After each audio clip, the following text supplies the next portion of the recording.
எல்லாருக்கும் வணக்கம். Cheese kitchen click பண்ணதுக்கு ரொம்ப நன்றி. இன்றைக்கி சீஸ் கிச்சன் சேனலில் ஒரு குக் வித் கோமாளி ரெசிபி தான் பார்க்க போகிறோம். ஆந்தனி தாசன் சிங்கரோட ஸ்வீட் கார்ன் கட்லெட் எப்படி செய்கிறதுன்னு தான் இந்த வீடியோவில் பார்க்க போகிறோம். இந்த கட்லெட் ரொம்ப வித்தியாசமாக இருக்கும், டேஸ்ட்டாக இருக்கும், ரொம்ப யம்மியாக இருக்கும். இது கிட்ஸ்லேருந்து பெரியவங்க வரைக்கும் ரொம்ப பிடிச்சி சாப்பிடுவாங்க.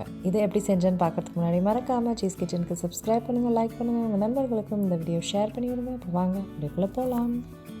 மிக்சியில் வெந்த ஸ்வீட் கார்னை நான் ஆட் பண்ணியிருக்கேன். இதை நான் குறைன்னு அரைச்சிக்க போகிறேன். ஸோ இந்தளவுக்கு குறைன்னு அரைச்சிக்கணும்.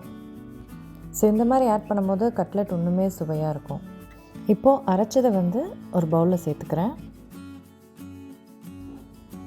அதோட துருவின வெந்த பொட்டேட்டோவை சேர்த்துக்கிறேன். இது துருவுனா இன்னும் ஈஸியாக பிளெண்ட் ஆகும் பொட்டேட்டோவில். அடுத்தது பிரெட் க்ரம்ஸ் சேர்த்துக்கிறேன்.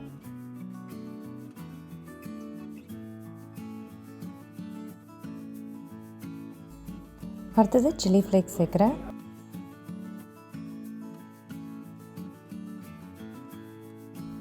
அடுத்தது பிளாக் பெப்பர் பவுடர் சேர்க்குறேன்.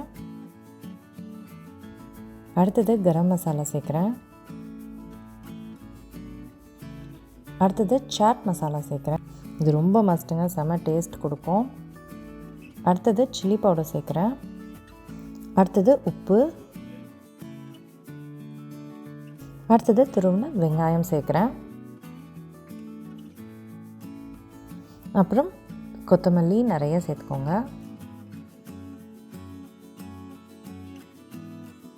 இப்போ இது எல்லாத்தையுமே பக்காவாக மிக்ஸ் பண்ணிக்கணும்.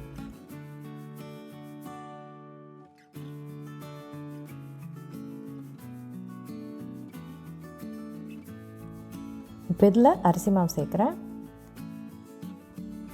அதுக்கப்புறம் சோள மாவு சேர்க்குறேன். இது இந்த கட்லெட்டுக்கு நல்ல ஷேப் கொடுக்கறதுக்கு ஹெல்ப் பண்ணும். இப்போ இந்த கட்லெட்டை முக்கி எடுக்கிறதுக்கு ஒரு மிக்ஸ்சர் ரெடி பண்ணுறேன். அது கார்ன்ஃப்ளவர் அப்புறம் மைதா. இப்போ இதில் தண்ணி ஊற்றிட்டு இந்த கன்சிஸ்டன்சி வர அளவுக்கு தண்ணி ஊற்றி மிக்ஸ் பண்ணிக்கணும்.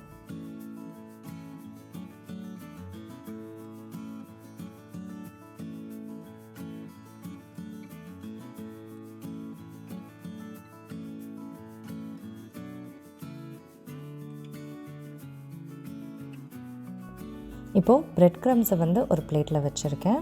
அதுக்கப்புறம் இந்த தண்ணி மிக்ஸ்சர் பண்ண இல்லைங்களா, கார்ன்ஃப்ளவரும் மைதாவும், அதை வச்சுருக்கேன். அப்புறம் தட்டு வச்சுருக்கேன். ஸோ பேசிக்காக இந்த மாதிரி அந்த மிக்ஸ்சரை தட்டையாக பண்ணிவிட்டு ஸோ ஒரு கட்லெட் மாதிரி இதை ஷேப் பண்ணிக்கணும். ஷேப் பண்ணிவிட்டு இதை அந்த வாட்டர் மிக்ஸ்சரில் முக்கி எடுத்துக்கணும். எக்ஸஸ் இதை ட்ரிப் பண்ண விட்டுருங்க. அடுத்தது பிரெட் க்ரம்ஸில் எல்லா இடத்துலையும் கோட் ஆகிற அளவுக்கு பக்காவாக கோட் பண்ணிவிடுங்க. நல்லா அழுத்தி கோட் பண்ணிவிடுங்க.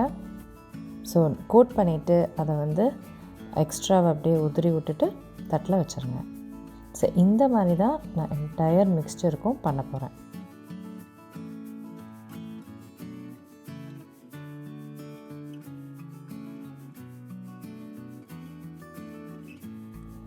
இப்போ எல்லாத்துக்கும் பண்ணியாச்சு. கட்லெட்டை நான் ஃப்ரிட்ஜில் ஒரு 5 to 10 minutes வைக்க போகிறேன். அப்படி வைக்கிறனால உங்களுக்கு அந்த டெக்ஸ்சர் ஃபார்மாக இருக்கும். இப்போ எண்ணெய் சூடாகிடுச்சு, கட்லெட்டை செய்ய ஆரம்பிச்சிடலாம். இப்போ எல்லா கட்லெட்டையும் நான் எண்ணெயில் வைக்கிறேன். இது நல்லா ப்ரௌன் ஆகணுங்க, அதுதான் விஷயமே. எல்லா சைடும் நல்லா ப்ரௌன் ஆகி அப்போ தான் கிறிஸ்பி ஆகும். ஸோ அது வரைக்கும் நம்ம திருப்பி ஃப்ரை பண்ணணும். ஸோ அதை தான் நான் பண்ண போகிறேன்.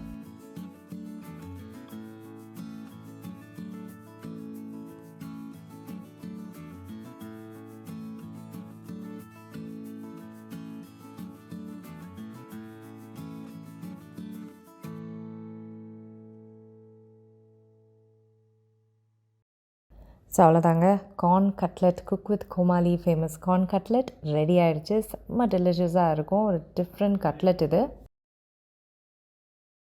ஸோ மறக்காமல் ட்ரை பண்ணி பாருங்கள். நான் உங்களை சீக்கிரமாக அடுத்த வீட்டில் சந்திக்கிறேன். வணக்கம். இருங்க எங்கே போகிறீங்க?